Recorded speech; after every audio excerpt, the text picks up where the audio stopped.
Gunmen have adopted and then killed a popular entrepreneur in Anambra State, Nigeria. They came for him on a quiet Saturday, not at a bar, not on the road, but right in his own compound.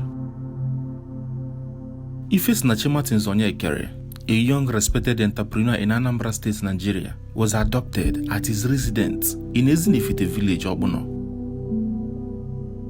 He was the managing director of Fish Magnet, a growing barbecue brand that had become a household name across parts of the state and beyond.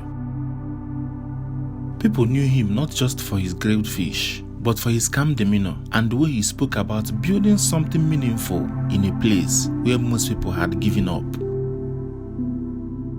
Now he is gone, killed. Why? They shot him in the leg first. Why are you shooting a man you are planning to kidnap? To disable him, or to humiliate him, or even to warn others. The attackers, faceless, unnamed, described only as gunmen, arrived in a tinted ash-colored Lexus SUV. No license plate was mentioned. No known identities.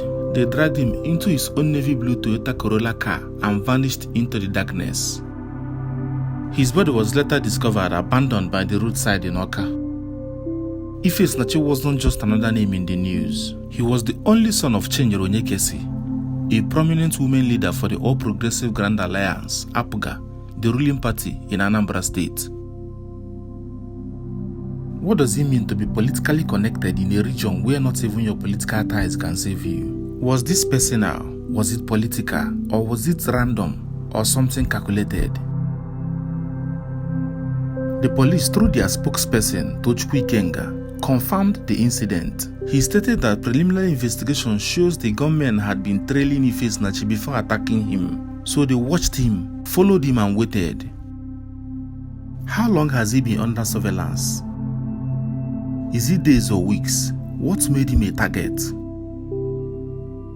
His car, the one he was taken in, was later found along Okwolo Ibariam Road.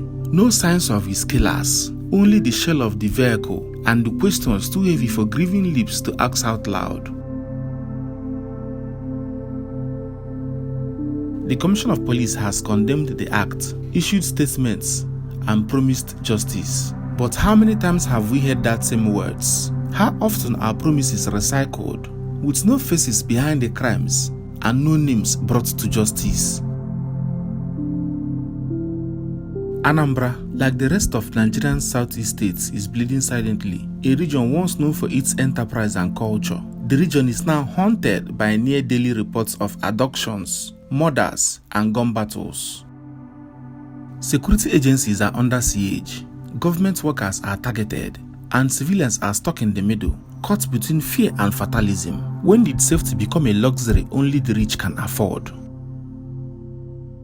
In towns across southeast states, the kidnapping crisis has gone from occasional headline to daily routine. Entire families now structure their lives around the fear of abduction.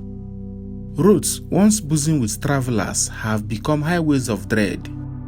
Forests that once served as hunting or farming grounds are now dark zones of terror.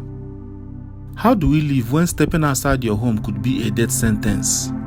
What does it mean when mothers pray not for success or opportunity, but simply for survival? Many victims like Ifesinachi don't make it out alive. Some are taken into dense, silent forest where the air smells of damp earth and fear. Their families receive ransom demands, sometimes 2 million naira, 5 million naira or 10 million naira. The money is paid, hope blooms, and yet, days later, their bodies are discovered, discarded like trash. If the ransom was never the point, then what was? Others, by sheer chance or luck, or divine grace, survive. Their stories are hard to hear. Beatings, starvation, endless stress of death, but they tell them anyway because someone has to. They return changed, traumatized, and always watching their backs. The forests now have reputations, not for wildlife or natural beauty, but as death traps. Locals fear going near them. Farmers now abandon their lands. Whole villages adjust their routines, especially during Harmattan seasons, when smoke makes visibility worse and sounds travel further. terror moves quietly in these places. Security agents have launched operations, raids, intelligent drives. Gunfights have broken out in these places. Some attackers are killed, some escape. They are often labeled unknown gunmen, a term that now sounds more like a resignation than an identification. Who are they really? Bandits, insurgents, political mercenaries, foreign headsmen? Why do we still not know? And in shadows of this chaos, people like Ifesinachi are buried, not just in graves, but in silence. The news cycle moves on. Another story takes its place. But what about his dreams? His business? His family?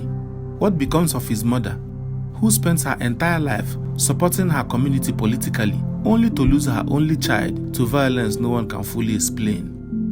How long can a region survive when the people with hope and ambition are the first to be targeted? How many more stories like that of Ifesinachi will be told, or worse, go untold before something truly changes? And more urgently, who is next? If you want more of true crime stories, please like, share, subscribe to this channel. Don't fail to turn on the bell notification so that you get updates when I drop new videos.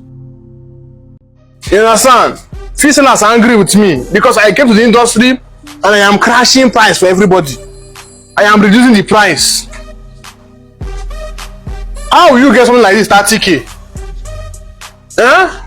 But fish magnet knows that the country is hard. You know that the country is hard, so we are giving you fish at a reduced rate. We know that Tinubu dey sit, na T-Pain, 25k like this. 25k all this, We will cripple everything for you.